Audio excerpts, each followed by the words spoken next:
So, Miitopia isn't one of the hardest games ever. I've already said this multiple times before, but Miitopia is pretty easy. I've already been in the game with only 2 teammates, I've been in the game without any defense boost, I've been in the game without save spot, and I've been in the game with all my teammates being in one job. But the most important element in all these runs, with the exception of the mono job run, was healing. So, what if you couldn't do that? Let's find out. Today I'm going to be beating Miitopia with no sprinkles and no healing moves. If a teammate uses a healing move, I have to restart the level. Here are the exceptions to this rule, because there's pretty much all of them. Personality abilities like cheer on from energetic Miis, safe spot, HP bananas, and additional allies' healing moves. Like for example, the healing melody from the Eldest Fab Fairy, that doesn't count. As well as Traveler's Hub, Clerics, or Chefs, those can heal me however much I want, because the only thing I'm actually in control of is my 4 teammates. Anything outside of that, I'm not counting, because otherwise how would you want me to defeat the Yeti? But without further ado, let's see. Can you beat Miitopia without healing? So, in all my challenge runs, with the exception of the mono job run, I had the same jobs for the same Miis. Now, because of the rules of the challenge, I can't have clerics or chefs or flowers, but I never use them, so... Because of that, I really had to choose my Mii's jobs wisely, because if I end up picking a class with a decent amount of healing moves, I would end up losing multiple times just because that Mii would use a healing move. Now, the best pick for this run is Warrior. It has no healing moves, a high defense stat, and a high attack stat, as well as a really high HP stat. But I don't like Warrior, so I avoided it as much as I could. I still ended up with 2 Warriors on my team because I can't make every Mii a major pop star. That's just because of Greenhorn's limited job collection. Anyway, at the very beginning of the Imp battle, the Slimes and the Imp collectively took my Mii down to 4 HP, so I just safe spotted him when it was the Imp's turn so he couldn't hit my Mii and just attacked my Warriors and Popstar, then take him out of the safe spot to attack, instead of healing. It's rude as hell, but I'll take it. Everyone on my team had a high HP stat, so it's not like I made the Imp attack weak Miis. Easy fight over all. Next. Imp, but without slimes, and I have the horse. Easy. Next. This is probably the only run of mine where the Griffin wasn't a major pain in the ass. I almost never got into the red HP. I have literally nothing to say here. It was just simply really easy. Next.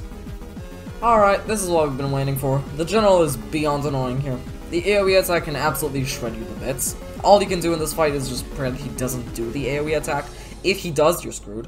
Not only that, but you also have to plan out when to use your bananas, since they're pretty much the only way to heal more than 2 HP at a time. Hint, hint, safe spot, hint, hint. This boss is very reliant on luck. You have to hope that he doesn't do the AoE attack, because if he does, you're done. But you also have to hope you can get as many relationship bonuses as possible, warning especially. This fight is very, very luck based and took a good handful of attempts, but it isn't in any way impossible, you just gotta get lucky. And that's all of Greenhorn. Next door has pretty hard hitting bosses, which would make Warrior especially good there. Did I pick it?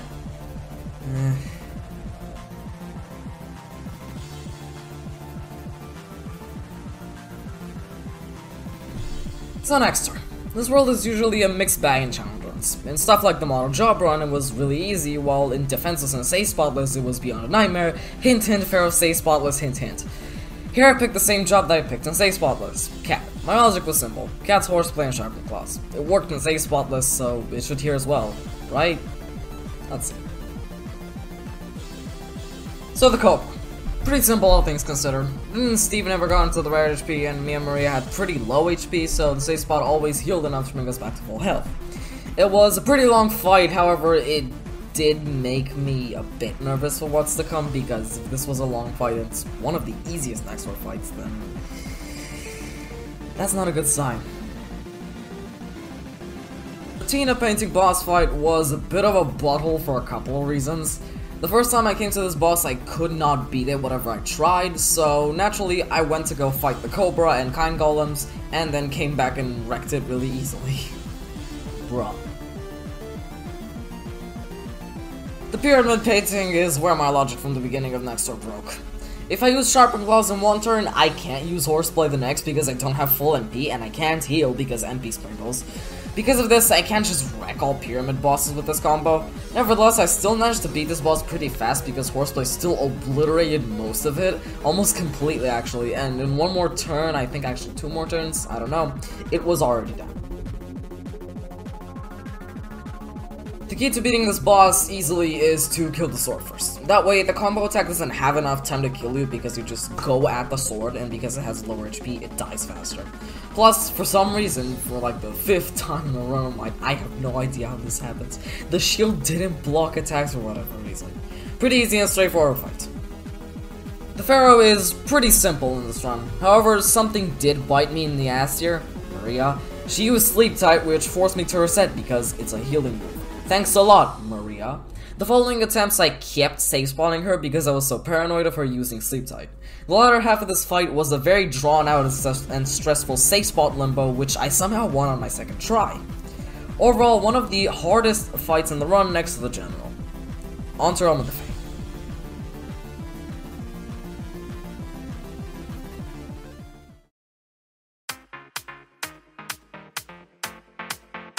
It wouldn't be a challenge run of mine without me grinding relationship levels at the start of this world with Krina.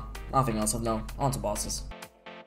Now, thanks to the level 40 relationship and the food I stuffed Krina with boosts, Luca was basically death fodder here, and with all these, we have an easy fight.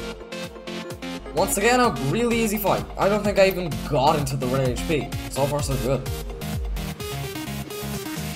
Okay, this fight isn't as pissy as the other two, but it's a step up, so we're talking about it instead of me skipping it. This boss's AoE attack is pretty devastating, and thanks to me being a stupid biased piece of shit, Luca and Dynamite were extremely blown to death the whole fight, with Dynamite even going down at some point. Otherwise, still pretty easy. The same thing I said for the last boss applies here too, except Luca wasn't prone to death since he actually liked tomatoes. Finally, a not easy boss, I have content! The butterfly is actually pretty hard here. A boss that is usually as innocent as it gets for the first time is actually a challenge. The AoE attack is destructive here. Even with the Eldest Fabry aiding me a lot with healing melody, I still had to use the safe spot quite a bit. Once again, my biases shine through. Luca and Dynamite were constantly in need of healing or the safe spot, and need I mention that I hurried my ass throughout the whole game start to finish. And because of that, I almost never had any bananas on me, because I wouldn't stop to play a game with the Quizmaster or something like that for bananas, neither did I buy any with gold, so if I use one, it was basically done unless I get one from like an envelope or something. So all my healing came from either safe spot or healing melody. About halfway in, Luca and Dynamite were both down, and the butterflies started making quick work of me and Krina. I sacrificed myself. Krina dies shortly after eating a banana. Thank you, Krina. Resurgence happens, my me gets revived, I deal the final blow. This is why I always grind relationship levels here. I never get it paid off right away. It pays off somewhere later because, like, the immense, like, lend a hand to you get at level friggin' 14 helps a lot, like, in late game, especially with Resurgence. That also helped me a lot, I'm pretty sure, in Safe Spotless. But this is the first time that I've ever had results show right away with this. Thank you, Butterfly, for giving me content.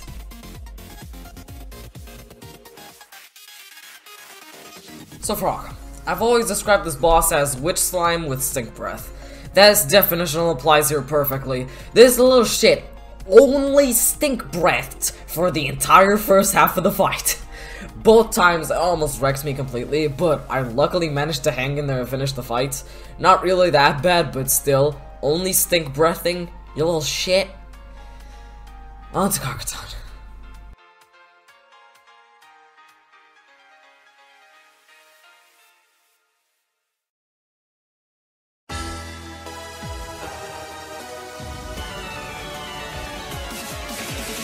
So Carcaton. This world is usually the peak in difficulty for Miitopia challenge runs. Does it apply here? Oh, absolutely. This run has a massive difficulty spike at Carcaton. Everything from here on, with a couple exceptions, ranges from hard to holy shit. Let's get started. This boss is and has always been a piece of cake in challenge runs due to Grey Sage's heal making you practically invincible. Next.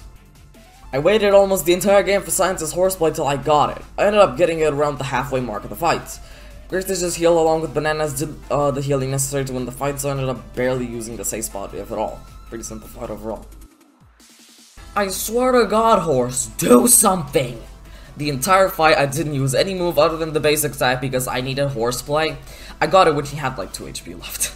Other than that, the strategy I used in my Nuzlocke makes his first reappearance. I kept safe spotting one of the team members at the start of the golem's turn so that it can't take damage because it has AoE, and if it has AoE and if he hits the middle one, we all get hurt, so I just put one in the safe spot just to not be able to attack that person. Then, when the golem's turns run out, I safe spot the 2 that actually got hit and attack with the one that did. Pretty hard fight overall. For the first time in the whole run, we can use Hyper Sprinkles. God, how long have I been waiting for this? Hypers were able to chip away at the Cerberus enough that the Great Sage ended with Tower of Flame. Hard fight, but Hypers made it so much more manageable, and I'm so excited to use them in every fight from now on. The demon is surprisingly pretty simple here. At the very beginning of the fight, I got Mage's Horseplay, and then after that, I had to use a pretty cool exploit of overriding evil and fear status effects with Hyper Sprinkles. I freaking love this exploit so much. Other than that, not much to say. Painting. More like pain-ting. I swear this boss is so fucking hard. The sole reason for it is its massive damage output, being able to absolutely wreck everyone on your team in a matter of seconds. Easily one of the hardest bosses in the run because of sheer bullshit. Once again, you just have to pray you get lucky with warning and avoid from cool meats. That's literally it. Next! Armor was this easy. Next. The dragon's ability to spam Fire Breath made this fight pretty difficult, but sadly, you can't dodge AoE attacks of any kind, so you just have to be really safe spot spammy and have a high HP stat on all your enemies. Otherwise, you ain't getting past this one. Dark Lord is usually a really long fight in every challenge run, but without a high difficulty factor. This applies here as well. The fight was pretty long and I couldn't do anything to speed it up other than hope that unusually Chirpy activates as much as possible. Luckily, after you reach the halfway point, Dark Lord stops attacking and only the imps attack, so getting to that point is basically winning the fight unless you're a dumbass and use AoE attacks to kill the imps and make Dark Lord attack again, which is exactly what Rin did. Rin used Spin Slash, which damages the imps, and the #1 rule when fighting Dark Lord is don't kill the imps first. The Dark Lord luckily took Queen and Polly's faces, so I could focus on beating the Dark Lord while Rin was being difficult. Another thing important to this fight is to constantly safe spot the faceless Miis when it's their turn and they just like, I don't know. You just put them in the safe spot then to heal, so that the imps go after them as meat shields. You use the faceless Miis as meat shields. I know, it's very rude, but it's very effective. And that's all Dark Lord. Pretty easy fight, but with a lot to dissect and really long. On to Traveler's Hub Quest.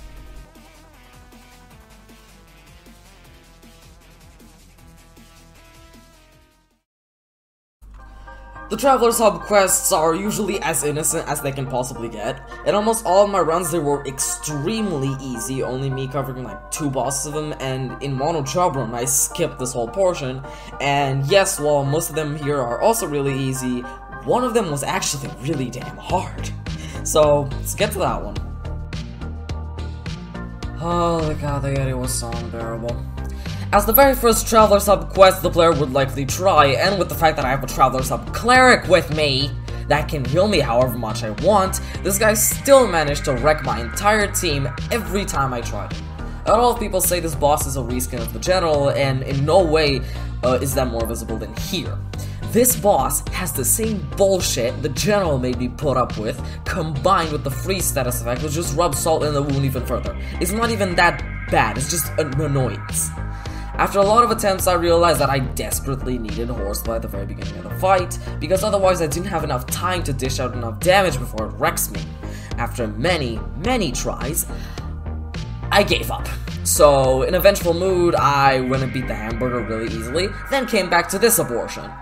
Now, with the level I'm pretty sure 18, if not 17 team, and absolutely no patience left, I destroyed it really easily with more and more leveled up team.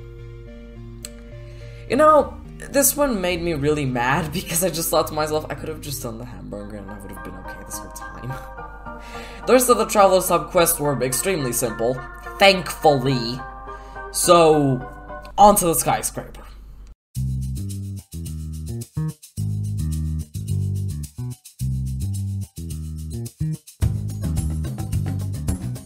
The skyscraper is usually hit or miss when it comes to difficulty in challenge runs. In defenseless it was really hard, while in stuff like the mono job run it was piss easy. Here we go. Phantom Reveal is best described in one sentence. Dark Lord's first phase extended. Something to take note of here is that instead of Rin, I had Steve with me because Rin was sick before the fight, then she wasn't sick, but I wasn't paying attention, so I just thought she was still sick and entered the fight with Steve instead. She was not sick. I could have entered it with a teammate 2 levels higher than Steve, but I didn't. Despite Steve being 2 levels weaker than Rin, I still won pretty easily. I bet that because I wasn't paying attention, I bet it was probably like 9 PM or something, and I was just ready to shut off the game and just watch YouTube for the rest of the night. I don't know. It's like 5 days later, me actually doing this part of the script. God, I'm bad with this stuff. The Gold General is nothing like the normal General, and by that I mean it was actually manageable difficulty. The Gold General and Strong Golem's weaknesses are magic attacks, and I luckily happen to have all my magic attackers there. Talk about luck, because me, Steve, and Maria absolutely demolished this boss. And just a quick side note, this is not the only time me fighting the Gold General and having all of my magic attackers with me. I have no idea how this keeps happening to me, and literally, like, I think all my runs, with like one exception, this has happened to me. Like, what are the odds? They're probably pretty high, but still. Pharaoh 2 is usually among the easiest bosses in runs due to Hyper Sprinkles destroying it easily. This run is absolutely no exception to this rule. I killed it in turn 2. I've complained about this many a times before, but this boss's tadpoles are basically invincible. I usually end up killing this boss's side minions after killing the main boss. This run is no exception.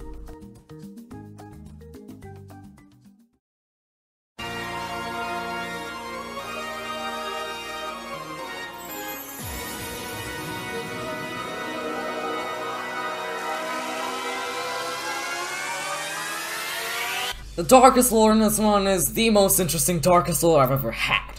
The amount of turns taken on each phase speaks for itself. Left hand 23, right hand 16, main body 4. For the left, I had used all of my physical attackers. The shtick is, I specifically used only one shield sprinkle on the right hand to have all my hypers and shields on the main body. Because of this, the left and right hand contain the most stressful safe spot limbo of my entire life, only routed by the Griffin and 2 teammates.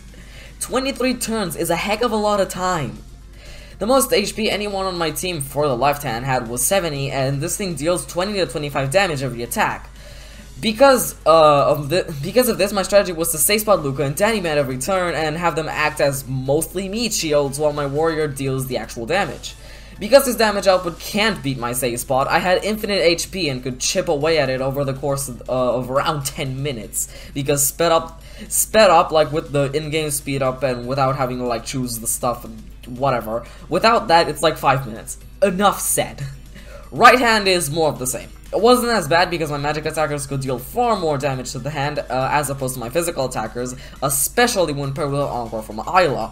Ayla in general was a big help during this fight because she had a really high HP stat, while Maria had a pretty low HP stat and Steve was kinda in the middle.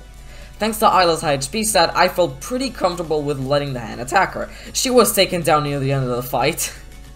I was able to finish off both the hands, but that was a scare. The main body compared to these titans was a joke. Hypers dealt so much damage that when paired with Mage's Horseplay on turn 2, I killed it in turn 4. Thanks to Karina and Polly gaining a relationship level mid-fight after the 1 HP attack, they both healed all the way back up to full, which led to only Rin dying in this phase because I safe spotted my me to not die, allowing for damage to be dealt much faster than I could have otherwise. And that's all. Thanks for watching.